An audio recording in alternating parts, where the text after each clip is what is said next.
Hello বন্ধুরা, চলে এসেছি আবার একটি নতুন ভিডিও নিয়ে।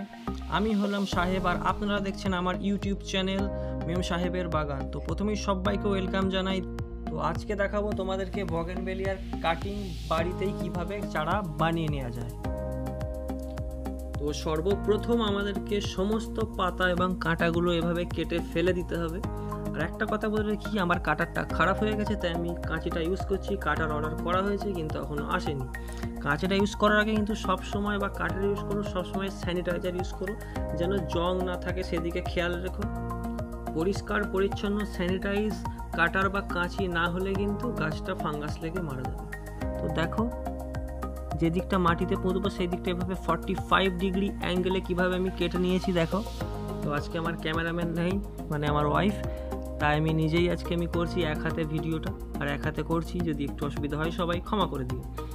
তো কাটিংয়ের পর যতটুকু মাটিতে পুঁতবো ততটুকু এভাবে ব্লেড দিয়ে হোক, কিছু দিয়ে হোক, পরিষ্কার দিয়ে কিন্তু এভাবে দেখো 1 থেকে 1.5 ইঞ্চি মতো হালকা খুঁটরে নিতে হবে, যাতে কি হয় ওই জায়গা থেকে রুট বা শেকড়টা বেরোতে সুবিধা হয়। তার জন্যই কিন্তু এটা করা। তো এত বড় ডালটা আছে, এটাকে আমি কেটে দুটো করে নেব।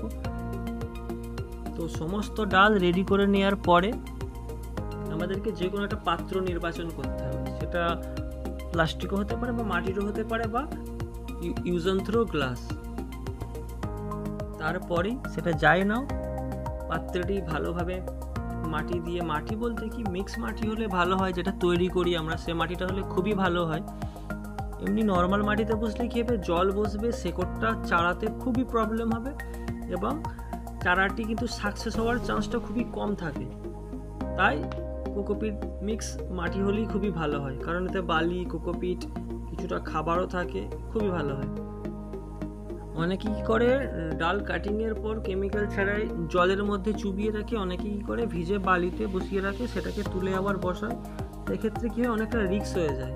বালি থেকে বের করার পর একটা ভালো করে না রাখতে পারলে, আইসিইউ টাইপ না করে রাখতে পারলে গাছটা মারা যায় নাকি। তো এই পদ্ধতিটা করলে কিন্তু গাছ মারা যাওয়ার চান্স খুব কম। তো তাই আমি এই পদ্ধতিটা নিয়েছি। তো আমি কোনো রকম কেমিক্যাল বা রুট হরমোন পাউডার ইউজ করিনি, এখানে ইউজ করেছি ন্যাচারাল জিনিস, সেটা হচ্ছে অ্যালোভেরা জেল। সেটা আমার বাগানেরই অ্যালোভেরা জেল, কোনো কিনে আনতেও হয়নি, সেটা বাগানেই থাকে অল টাইম। তো অ্যালোভেরা জেলটি অ্যাপ্লাই করার আগে তোমাদের কি করতে হবে, এভাবে কি করতে হবে, কাটি দিয়ে হোক বা ওই ডাল দিয়ে হোক, এভাবে গোল গোল করে নিতে হবে ছিদ্র। কারণ অ্যালোভেরা দিয়ে এভাবে ডাইরেক্ট পুঁতে দিলে কী হবে, অ্যালোভেরা জেলটা উপরেই রয়ে যাবে, গাছটা কিন্তু যেটা পাওয়ার কথা সেটা পাবে না। তাই এভাবে গর্ত করে নিতে হবে হালকা ছোট ছোট। তারপরে অ্যালোভেরা কাটিং করে যতটুকু ডাল ওই মাটির ভিতর পুঁতবো ততটুকু ডাল ভালোভাবে অ্যালোভেরা জেলটি অ্যাপ্লাই করে নেবো ভালোভাবে। আর একটা জিনিস সবসময় ফলো রাখতে হবে বন্ধুরা, সেটা হচ্ছে ডালটা সবসময় যে ডালেরই কাটিং করো সে ডাল কিন্তু 45 ডিগ্রি অ্যাঙ্গেলে থাকাটাই বেটার, শেকড়টা ছাড়ার জন্য খুবই সুবিধা হয়। তো এভাবে অ্যালোভেরা জেল ভালোভাবে অ্যাপ্লাই করে নিয়েছি আমি। তো ভিডিওটা যাতে লং না হয় সে চেষ্টাও করেছি, একটা একটা স্যাম্পেল আমি দেখাচ্ছি, বাকি সব স্কিপ করে দিয়েছি নিজেই। তো ভালোভাবে অ্যাপ্লাই করার পর তারপরে আমরা মাটিতে কিভাবে বসাবো সেটা চলো দেখে নিই। তো আমি আগেই ছিদ্র করেছিলাম, কিছুক্ষণ আগেই তোমরা দেখেছো। তারপরে এভাবে আলতো আলতোভাবে ডালগুলোকে আমি দিয়ে দেব, যাতে জেলটি সরে বা নষ্ট না হয়ে যায়। দেখো কিভাবে দিচ্ছি। তারপরে হাতে করে আস্তে আস্তে চেপে দেবো, জায়গাগুলো দিয়ে জল দেব, সেটাও আগে তোমরা দেখতে পাবে।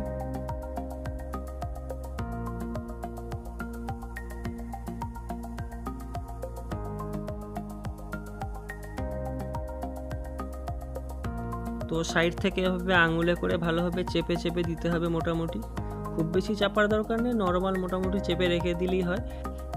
তারপর একটা কথাই বলবো, ভিডিওটি দেখে যদি একটু হেল্পফুল বলে মনে হয় চ্যানেলটি লাইক করে সাবস্ক্রাইব করে দিও, তাহলে তোমাদের উৎসাহ পেয়ে আমি এর থেকে আরও ভালোভাবে বানাবার ভিডিও চেষ্টা করব।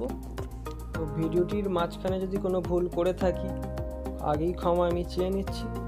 সবাই ভালো থেকো, দেখা হবে পরের ভিডিওতে।